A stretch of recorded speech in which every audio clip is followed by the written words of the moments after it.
What's going on, everyone? Austin John Plays here, and today I'm going to be going over simple and effective storage solutions for the beginning of the game all the way through to the post-game for your experience in Pokopia. Let's get on with it.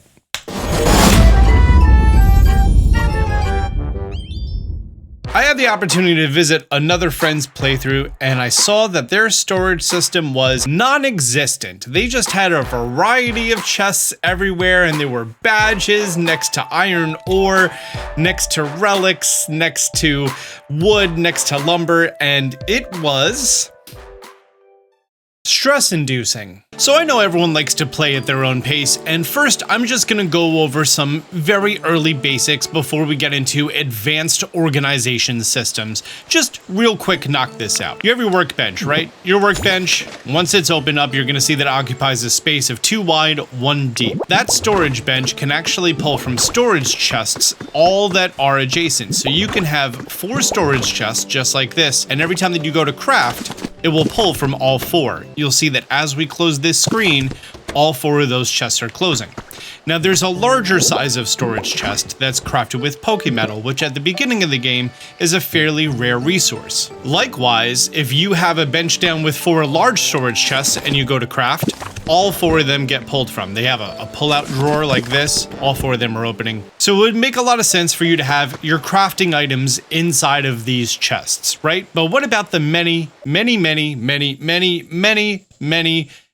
times 16 items that you're going to be finding in the world? Times 16 because you can paint all the items. And when you find the items lying around places, it's going to get busy. Well, at the beginning of the game, when you're only in the wasteland and you're not really venturing out from here, you're best off just laying down a few different chests and organizing them in simple order. Luckily, in your inventory, if you hold down the X button, it will automatically sort those items.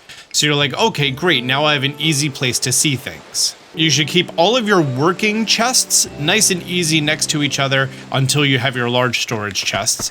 So you're like, okay, well, I'm going to be using these blocks and these blocks and these blocks, and they're all going to be in there. And then the things that you're not going to need, that you're going to pull from later, you're going to put in a separate chest, like your fossils, your CDs, your relics, and your dowsing machine. Because you don't need those readily available. You don't need your Cascade badge readily available. All of that sits in a storage chest off to the side, and when it's time for you to actually go ahead and pick it up, you're good. Here's a little pro tip. You can use Rock Smash on a chest, and you can actually just have it drop all of its contents for very quick organization. Likewise, after you made your way to the mountain and you need to move things around easier, you just use Strength on a chest and push them around. So if you need to move them just 1 or 2 places away and you don't want to take everything out, nice easy trick. Next, I would like to talk about the frame. You get it the first time that you show Professor Tangrowth a small relic. And he's gonna say, wow, that would look really nice in a frame. And you're like, okay, great. When you're starting to organize your storage system, most likely at your home, you can go ahead and put a frame on a wall. If you hold ZL and you tap D up, you can raise up 1 up. And then inside of that frame, you're like, okay, I know that this is going to be blocks. And then anytime that you're looking for blocks, at a quick glance, you're like, great, it's this chest right here. If you put a block above a chest, you can still access the chest. And then if you wanted to, you could actually go ahead and put a storage chest above it. This could be useful if you're going to have a lot of items you're not going to regularly reach. As when you're running around, your camera angle is most likely going to be at about, this 30-ish degree, and when you go and you look at your items, you're going to default to look to eye level and slightly below, which is going to be this bottommost chest. Even if I decide to Rock Smash it, I'm defaulting to this chest down here. Anytime that I need to look at that upper chest, you have to look out of your way at it. Now you would think by having a chest below your height, that's even going to be easier, but actually it's not, because you still have to look past the clearance of that topmost chest for you to be looking at the bottommost chest. So if you do decide to do this staggered layout, I would recommend having the top chest as a small storage chest, so that in order to look between the 2 chests, you either are looking at it or you move more forward and you're looking at that upper chest. This also still works with you having the picture frames. So at a far distance, you can see what it is, quickly access the chest, just look forward, quickly access the top chest. I personally am not a fan of the staggered height layout. I find it to be cumbersome, inconvenient, and inefficient for how you want to lay things out, and more importantly, access your items. I would also like to talk about the concept of caddy cornering chests. It's actually a pretty efficient layout system because you're no longer having to look up and down, it's just a quick joystick left and joystick up. The only time you may find it inconvenient is when you can't see the frames on the other side of the wall. There was a picture going around on Reddit 2 days ago of someone who made a beautiful storage system solution. However, I tried out similar things in my first and second playthrough. There are many issues with it that I find to be inconvenient, so I came up with my own solution last week when I was messing around with the game before it came out, and I want to present that to you now. If you're watching my playthrough, this is a little bit ahead from where I am right now. And this is what my storage system is, and it works so very, very well. Let me go through it piece by piece. This started off a little bit smaller, and then as it needed to grow, it was very easily able to grow by just adding more width across. Every single chest is very specifically placed for its category based on the game's internal sorting system. So these two chests used to be on the left of those two chests, and I really don't want to extend the width of this building, and until I'm ready to close off that door, I decided that I was going to turn the corner and have some items here. Your very first chest all of the time should be food, because without food, you can't do anything else. So it is the most important chest. And when you go to sort your inventory by holding X, food is the first category. By the way, if you don't know, tap minus while hovering over an item and you get its own category. So this is food. I will go so far as to make sure that all of the food that I'm not currently using, this chest is going to house all of my berries, all of my vegetables, all of my pre-made foods like salads, because every once in a while you need to power up cut. And then as a temporary measure until I have a better system, paint is also hanging out in here. It's unlikely that you're going to have a big storage box of just all food, so I threw paint in here as well. I mean, it doesn't take up much room until I get to like a lot of color blending. I also include my beverages in here, like fresh water, soda pop, coffee, tea, the hot chili oil, all that sits in here, no problem. After you're done putting food in there, be sure to take the items from your handy bag and throw those up there as well. That way they can be sorted easily. Then it comes to crafting supplies. Take all of your crafting supplies and put them in here. Just there, I wasn't able to put more items in here because it's too full. However, if you go up to the top and you resort here, it can combine stacks and you can have more room. But there are some items that should never ever be in this chest. Great example, rare Pokemetal fragments. Well, those need to be refined in a smelter, so they never need to be stored. You're never going to need more than one full stack of iron ore. The rest of it needs to be iron ingots. Waste paper will be refined into regular paper. Same thing for non-burnable garbage. I don't know if there's anything in the game that requires copper ore as an ingredient. I just always smelt mine. I should also mention that directly after my crafting materials is where I put my crafting bench to always pull from that one chest right there. I have a lot of sticks, so much stone, so much vine rope, so much twine, and so much fluff. Fluff, twine, vine rope, and sticks are items that you are not going to need a very large supply of. So I'd recommend anything over 2 to 3 stacks of it. Just use it as your daily selling of items. So anything above 3 stacks, I'm gonna go ahead and get rid of. By the way, between fluff and twine, you can make pillows, which is a very nice comfort item for Pokemon habitats. So you may want to keep some around. I'm also going over to this chest here in the middle, and every base should have a I'm going to sort this later chest. So as you're venturing around and you're doing things, and most of all, when you're distracted so many times, because we all are while playing this game, that's the beautiful addictive nature of Pokopia, you're just gonna throw stuff in here and you're gonna sort it later. A storage system is great, but once it becomes inconvenient, it's not a good gameplay experience. That's the purpose of the I'll take care of this later chest. And now that I cleaned it out, I threw these things in here. So it's the beginning of the day. I'm gonna bring the twine, fluff, and vine rope with me. I'm gonna go to all of my different vendors throughout the world.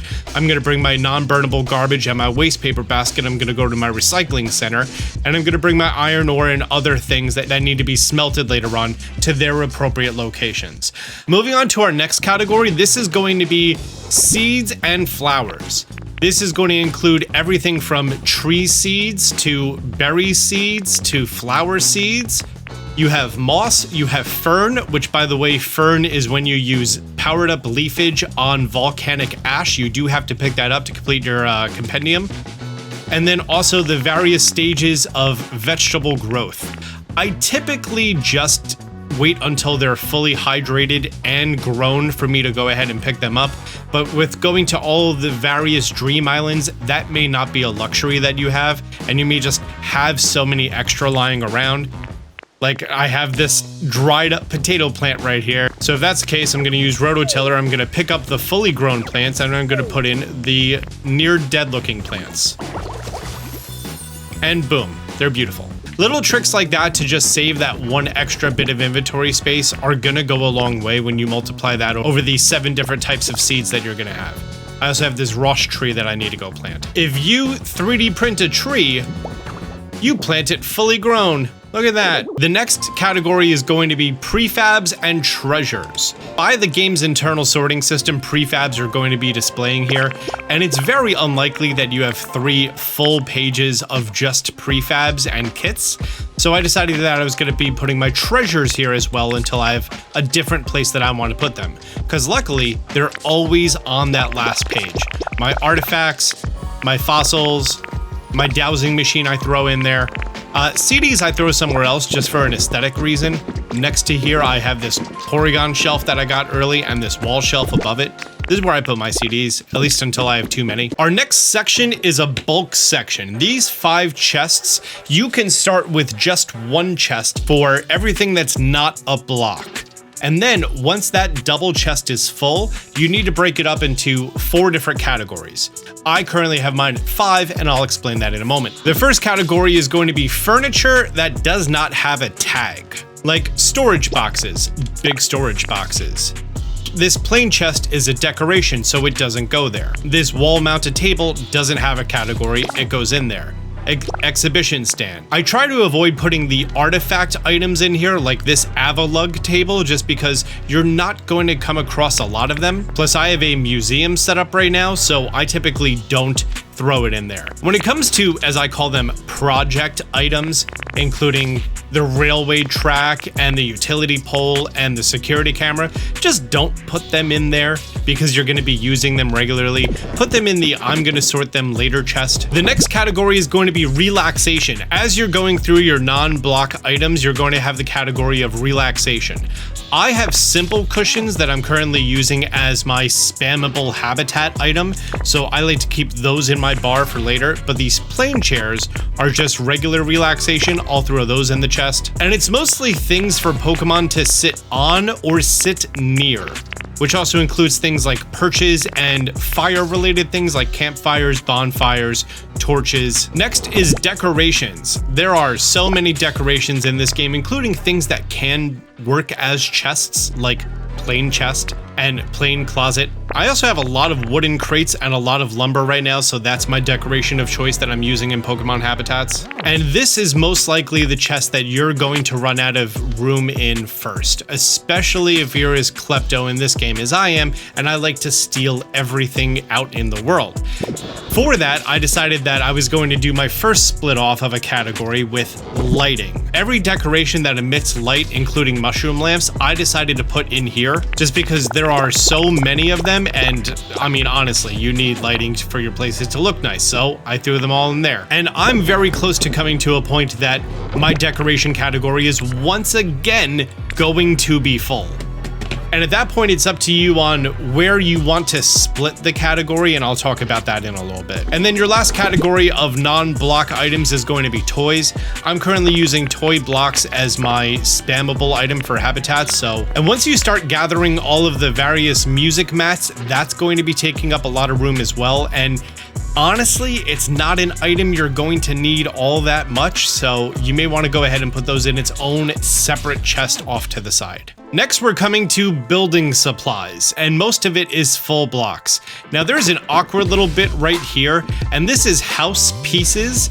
House pieces sort later in the list, like wall switches, varieties of ladders, doors, and the so very many types of roofs, fences, brick borders for the floor, all of these various items that you're going to come across. There's so many different types of pipes and vertical pillars. All of those can just go in its own chest. Next, we come to roads. You're going to come to large blocks that all have the road category, which is used for Pokemon pathing. That way they can adventure around a habitat better. So I like to go ahead and put all of the roads in one category, which they're more often than not up front. So in here is everything that has the road category. Now the next one is man-made blocks, so things like brick walls, plaster walls, starry sky walls, all of these random items that at one point or another a human crafted this. These blocks go into their own separate chest. And then we get to nature blocks. You're going to have so many nature blocks that unless you're constantly selling them to vendors, you're going to have more than one full chest of it. I like doing a lot of excavating, so it's a problem for me. So this is the first time that I'm implementing a mid-category split. You pick one item to always keep in that chest to work as an anchor. For me, it's white rock. So I take the white rock out, I go down to my inventory, and I sort it. Everything in my inventory before the white rock goes in this chest. Another example of when you have to sort to make things fit. And then I just put one stack of white rock back, and then everything after that first white rock goes inside of the second chest. That's my sorting system. It's clean, it's compact, it's easy to use, it's self-explanatory, and most importantly, it grows with your needs. Once your chests are starting to run out of space, most likely your biggest culprit is going to be you picked up random items that are dyed or colored or painted. Painted, that's the word they use. Great example, I have 1 orange iron tiling and 90 regular. I have 2 red dark marble floors and 2 stacks of regular. I have 2 brown neon floors and the rest of them regular. I have 1 olive brick wall, which doesn't match my plain or brown colored brick walls. I have 3 iron plates in teal, 32 in orange, 12 in regular. So all of these small quantities of dyed blocks, unless you're actually using them, please sell them. Please sell them. I'm not gonna need more than 2 stacks of ordinary soil at any point in my life, so I'm just gonna go ahead and bring those as trade items. I go to my local trade area. He has lumberries, a first aid kit, a hammock. Ooh, wall-mounted flowers. I actually want that. Also, I don't know what that giant berry is to my right. I also want that. And this only costs 500, so I'm gonna go ahead and give him the 3 painted items that I don't want, and that brings me up to 70, and then I just use ordinary soil till I get up to 500. And doing that, I just cleared up a whole bunch of inventory space and got something I actually want, wall-mounted flowers. And what's a berry case? I don't know, I'm just gonna buy it. It costs 1,000. We'll take these 2 painted items, these 2 painted items, this stack of items, and adjust it for their proper number, and boom. At a glance, it just looks like a glossy cherry berry. It opens wide if you store things inside. Oh, as in like an actual case for items. Well, that's cool. I like that. That's cute. New item, most importantly. But as long as you're constantly selling off these small painted and unwanted items, you shouldn't really have a problem with inventory management. And if you do, you can always just make another chest. I've listed several different examples on systems that work for splitting up a chest, and I hope one of these works for you. My friends, stay effective, stay organized, and please stay efficient, and have fun in Pokopia. If you found this video helpful, I have a full playlist of a playthrough that I'm doing. Be sure to check that out. That can help you with so many little tips here and there throughout your journey. If this is your 3rd time seeing my face, I ask that you consider hitting the subscribe button. Until next time, Austin John out.